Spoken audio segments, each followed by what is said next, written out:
유대인 사회에서는요, 랍비라는 사람이 있었습니다. 이 랍비라고 하는 말은 우리말로 하면 선생님이라고 하는 말과 똑같은 건 아니지만은 비슷한 말입니다. 그 율법에 대한 지식이 많은 사람들이었고, 그 율법을 기초로 해가지고 여러 가지 지혜의 말씀, 일상생활 속에 적응하도록 만들어 놓은 탈무드라고 하는 것을 가르치는 그런 일도 했고, 사람들이 살아가면서 어려운 문제가 부딪혔을 때 이런 것들을 지혜를 그들에게 주기도 하고 문제를 해결해 주기도 하면서 이렇게 도움을 주는 그런 사람들이었기 때문에 사람들은 랍비를 최고의 선생님으로 스승으로 여기고 존경을 했습니다.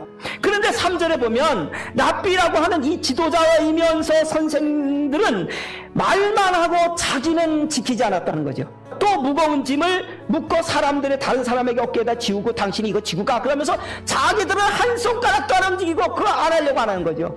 자기들은 실천을 안 하는 거예요. 말과 행동이 다른 것이죠. 말로는 정의로운 척하면서 자기는 자기 자식 출세시키려고 소유 위조해가지고 부정을 일삼는 거. 말로는 가난한 사람들을 위하는 척하면서 떠들면서 뒤로는 자기의 부를 축적하는데 모든 걸 다 썩고 있는 이런 사람들이었습니다. 지금도 이런 지도자들과 선생은 세상에 많이 있습니다. 오히려 말과 행동이 동일한 진짜 지도자, 진짜 스승을 찾기는 눈 씻고 봐도 찾기가 어렵습니다. 그런데 여기 진짜가 나타난 것입니다. 말과 행동이 동일하신 진짜 스승이 나타난 것이죠. 그분이 누구냐면 바로 예수 그리스도인 줄로 믿으시기를 바랍니다.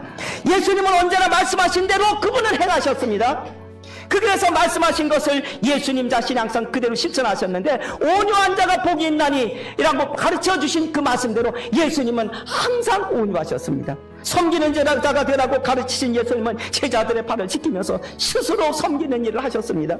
원수를 사랑하라고 가르치시면서 가신 예수님은 예수님 자신을 십자가에 못 박는 자들을 위하여 목숨이 떨어져가는 그 순간에도 저들의 죄를 아버지여 용서하여 달라고 하나님께 기도하여 주셨습니다. 나는 섬김을 받으러 온 것이 아니라 섬기러 왔다. 그리고 나의 목숨을 많은 사람들의 죄를 씻는 제물로 주려고 왔다고 말씀하신 대로 십자가에 달려 우리의 제물이 되어 주셨습니다. 5절 7절 말씀을 보면 랍비라고 불리는 이 지도자요 선생들인 이들은 언행일치도 모자라가지고 거기에다가 한술 더 떠서 존경받기 위하여 별짓을 다 했습니다.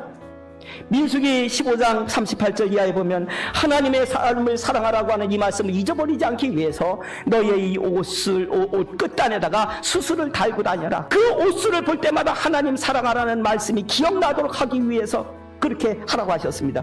근데 랍비라고 하는 이 사람들은 사람들에게 자기들은 더 경건하게 산다는 걸 보이기 위하여 사람들 눈에 더 잘 띄도록 이 옷술을 아주 굵게 해가지고 길게 해서 여기다가 주렁주렁 매달고 다녔습니다.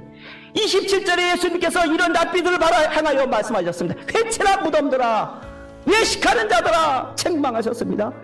11절에 예수님께서 말씀하시기를 정말 존경받는 진짜 지도자는 잘난 척하는 사람이 아니라 자기 자신을 낮추고 섬기는 지도자라고 11절 12절에 말씀해 주셨습니다.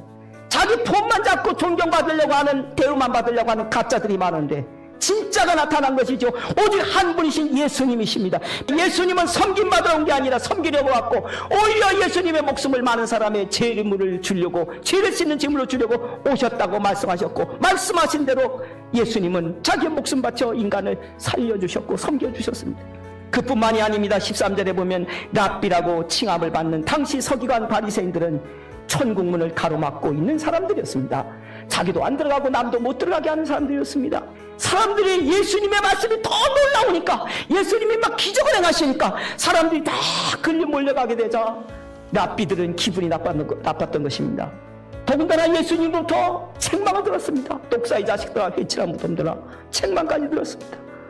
그래서 이 랍비들은 사람들에게 예수님을 좋게 말할 일 없습니다. 예수님에 대해서 악담을 했습니다. 없는 것을 막 만들어서 그들에게 얘기했습니다. 그러나 예수님은 마지막에 자기들이 지은 죄값으로 지옥 갈 인간들을 지옥 가지 않도록 구해주시기 위하여 인간의 죄를 씻는 제물로 스스로 십자가에서 죽어주셨습니다. 세상의 진리는 시대마다 그때는 진리라고 말했지만 시간이 지나면 진리가 아닌 것으로 바꿔지는 것이죠. 네 이웃을 네 몸처럼 사랑하라고 가르치신 예수님의 말씀은 누구에게나 진리며 어느 시대 사람에게나 진리입니다.